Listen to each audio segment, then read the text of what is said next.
menginformasikan tentang sejarah perkembangan filsafat. Sebelum menuju sejarah, sedikit saya singgung mengenai filsafat itu sendiri.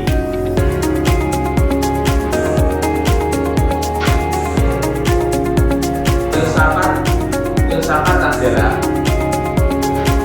ilmu tentang mempelajari hakikat realitas, pengetahuan, nilai, dan kebenaran secara mendalam dan kritis.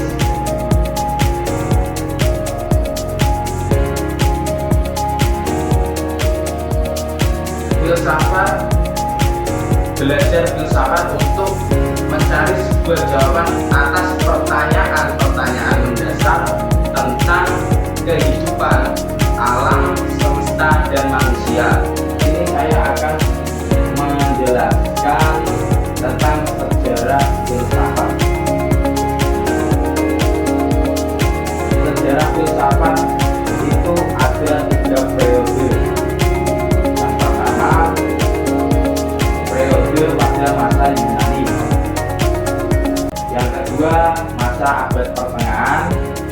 Dan yang ketiga, pada masa abad modern. Dan ini yang pertama akan saya jelaskan pada masa abad Yunani. Periode filsafat Yunani merupakan periode sangat penting dalam sejarah pengetahuan manusia, karena saat itu terjadi perubahan pada pola pikir manusia dan pola pikir manusia dari mitosentris menjadi logosentris. Pola pikir mitosentris adalah pola pikir di mana masyarakat yang sangat mengenal mitos untuk menjelaskan fenomena alam seperti gempa bumi dan tsunami. Namun ketika filsafat diperkenalkan, fenomena alam tersebut tidak lagi dianggap sebagai mitos atau aktivitas dewa, tetapi aktivitas alam yang terjadi secara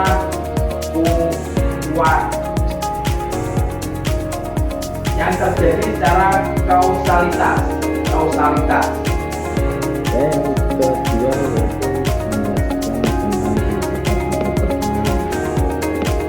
abad pertengahan. Pada masa ini diawali dengan lahirnya filsafat Eropa, sebagaimana dengan filsafat Yunani yang dipengaruhi oleh sebuah kepercayaan. Maka filsafat pada masa pertengahan ini juga dipengaruhi oleh kepercayaan Kristen. Artinya filsafat pada masa pertengahan ini didominasi oleh agama.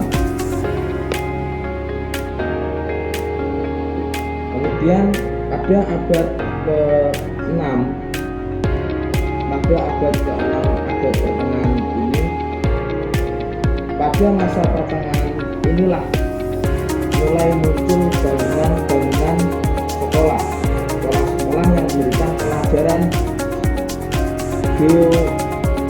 yang memberikan pelajaran gramatika dan dialektika, geometri, aritmatika, astronomi, dan musik.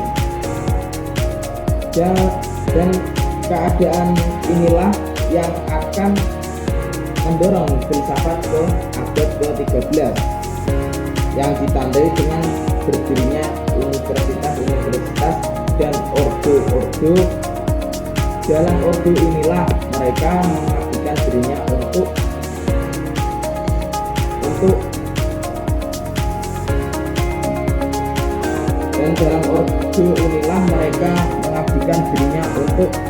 kemajuan ilmu dan agama, seperti Anselmus, Agrus, dan Thomas Aquinas.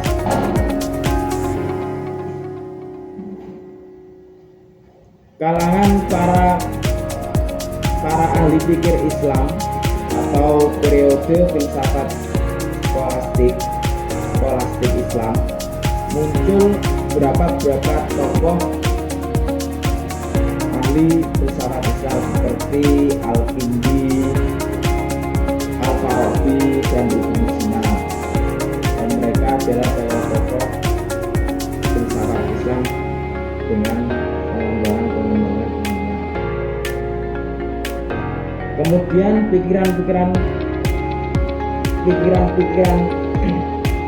mereka masuk ke Eropa yang merupakan sambungan Islam paling besar, sumbangan Islam paling besar. Pengaruhnya terhadap ilmu pengetahuan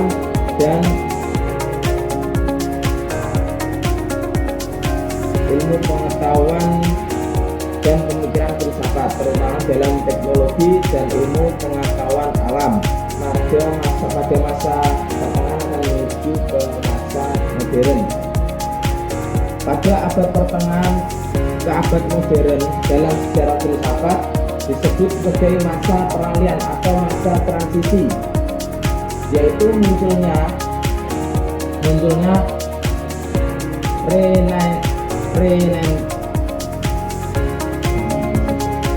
Renaissance dan humanisme yang berlangsung pada abad 15 sampai abad 16. Munculnya Renaissance dan humanisme inilah yang mengawali masa abad modern. Mulai zaman modern ini, peranan ilmu alam kodrat sangat menonjol, sehingga akibatnya pemikiran filsafat semakin dianggap sebagai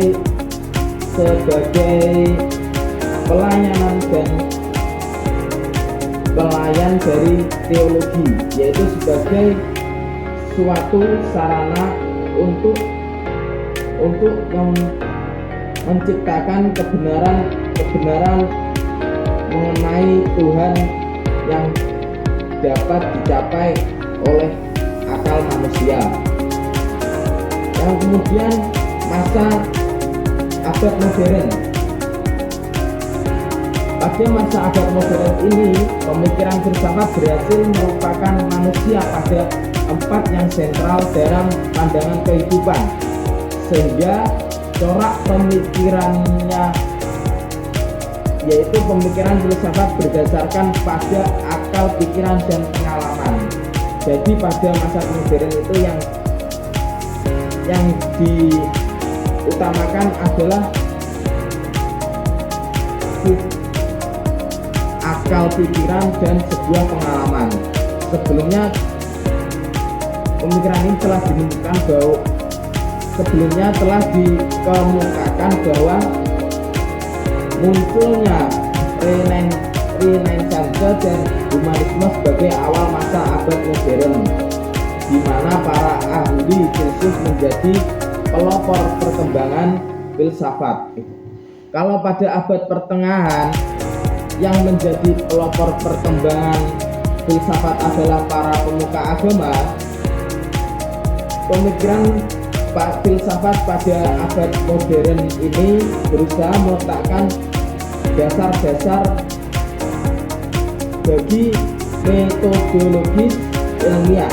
Pemikiran filsafat diupayakan lebih bersifat praktis, artinya pemikiran filsafat diarahkan pada upaya manusia agar menguasai lingkungan dan menggunakan sebagai penemuan ilmiah.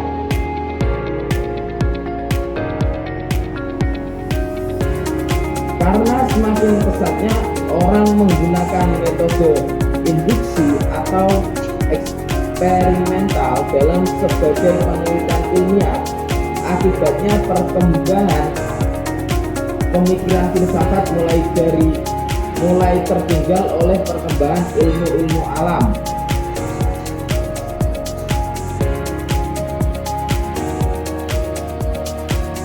Pada abad ke-18 ini masih masa modern.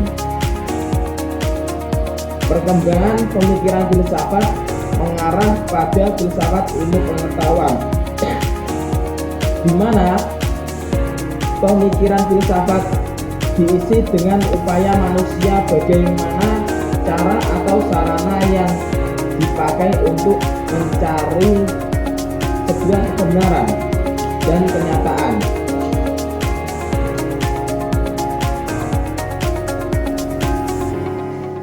Dan abad ke-18 itu tokoh-tokohnya, contoh-tokohnya adalah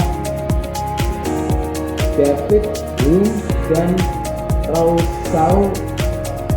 Di Jerman muncul Christian Wolff. Kemudian pada abad ke-19 perkembangan pemikiran filsafat terpecah belah.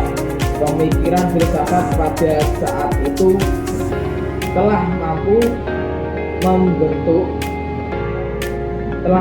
membentuk suatu kepribadian tiap-tiap bangsa dengan pengertian dan caranya sendiri. Kemudian masa abad dewasa ini,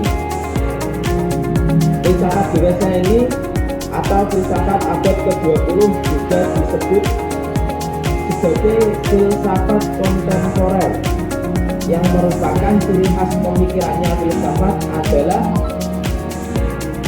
desentralisasi manusia. Karena pemikiran filsafat abad ke-20 ini memberikan perhatian yang khusus pada bidang bahasa dan etika sosial. Dalam bidang bahasa terdapat pokok-pokok masalah, arti kata-kata dan arti pernyataan. Masalah ini muncul karena realitas. Dan pada paruh pertama abad ke-20 ini timbul aliran-aliran kefilsafatan seperti neo-Thomisme, neo-Kantianisme, neo-Hegelianisme, kritika ilmu, historisme, irrasionalisme, neovitalisme, spiritualisme, dan neopositisme.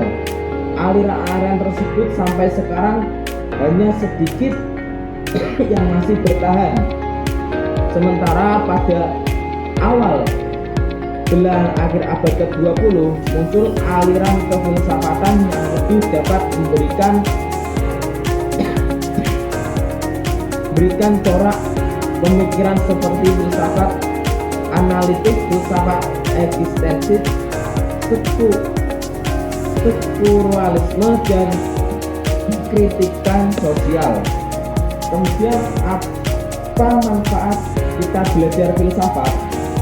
Manfaat belajar filsafat pada umumnya menjadikan manusia lebih bijaksana.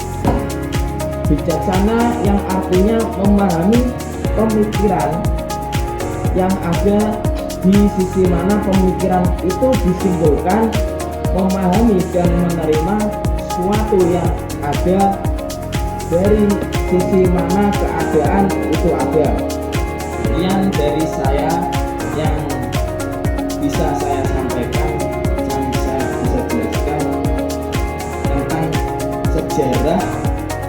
sejarahnya filsafat dari abad Yunani sampai abad saat ini.